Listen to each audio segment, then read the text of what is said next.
5 तारीख को जुलाई को भारतीय जनता पार्टी में हमारे जो मुख्यमंत्री हैं नायब सिंह जी, उसके नेतृत्व में शामिल हो जाएंगे। इनेलो ने आपको प्रत्याशी भी घोषित कर दिया था, तो उसके बाद आपने एकदम से बीजेपी में जाने का मन बनाया या पहले से ऐसा कुछ था कि यहाँ बीजेपी में ही जाना है?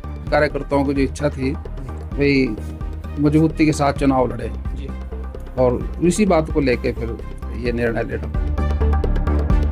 पूर्व विधायक और सीपीएस रहे श्याम सिंह राणा ने इनेलो को अलविदा कहने का मन बना लिया है। 5 जुलाई को वह मुख्यमंत्री नायब सैनी की अगुवाई में बीजेपी में शामिल होंगे। इस वक्त मेरे साथ खुद जो है श्याम सिंह राणा जी, उनसे बातचीत करते हैं। सर, 5 जुलाई को आप बीजेपी का पटका पहनेंगे, पुरानी पार्टी में द्वार से आपकी घर वापसी हो रही है, उसको लेकर क्या कहेंगे?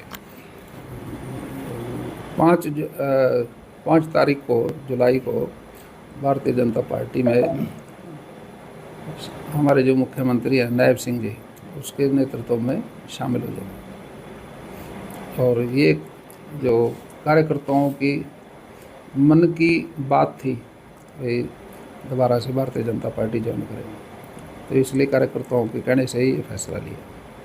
इनेलो ने आपको प्रत्याशी भी घोषित कर दिया था, तो उसके बाद आपने एकदम से बीजेपी में जाने का मन बनाया या पहले से ऐसा कुछ था कि यहाँ बीजेपी में ही जाना है? देखिए, चुनाव के बाद, लोकसभा चुनाव के बाद कार्यकर्ताओं का दबाव बढ़ गया। वैसे तो इंडियन नेशनल लोक दल में संघर्ष बहुत किया, सब ने किया।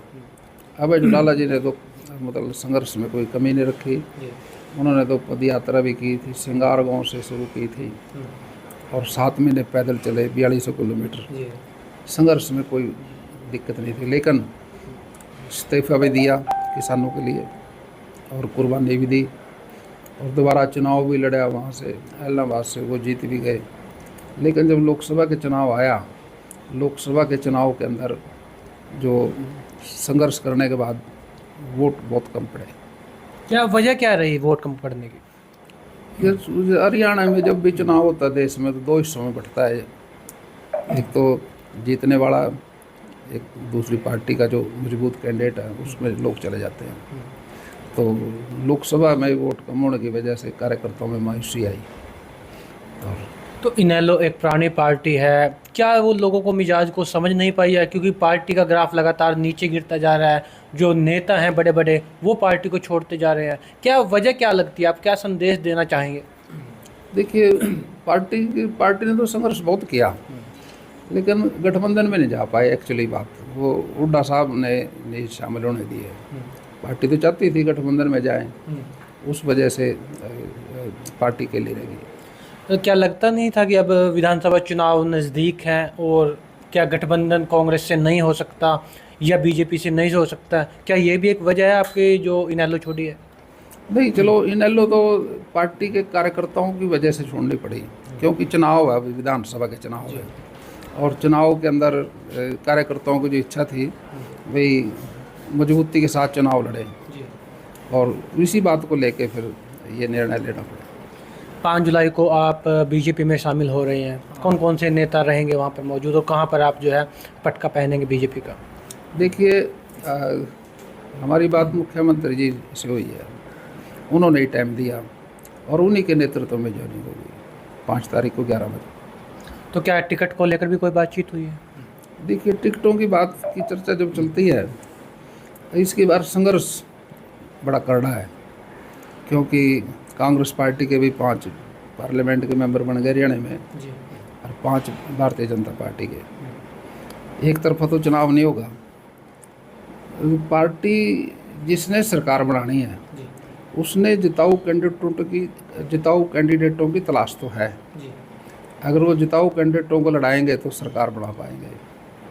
चुनाव कोई चुनाव के लिए तो है नहीं, सरकार बनाने के लिए है और सरकार तब बनती है जब जिताऊ कैंडिडेट किसी के पास होंगे। जब आपने बीजेपी छोड़ी, कई तरह के सवाल आपने नेतृत्व को लेकर उठाए थे। क्या लगता है कि अब के वो पहले को अब के नेतृत्व में फ़र्क है? देखिए, ये तो समय की बात है। किसी समय जो हम निर्णय लेते हैं उस समय के ऊपर आधारित बात होती है। उस समय क्या वातावरण था, कैसा था, तो समय समय पे भी निर्णय लेने पड़ते हैं।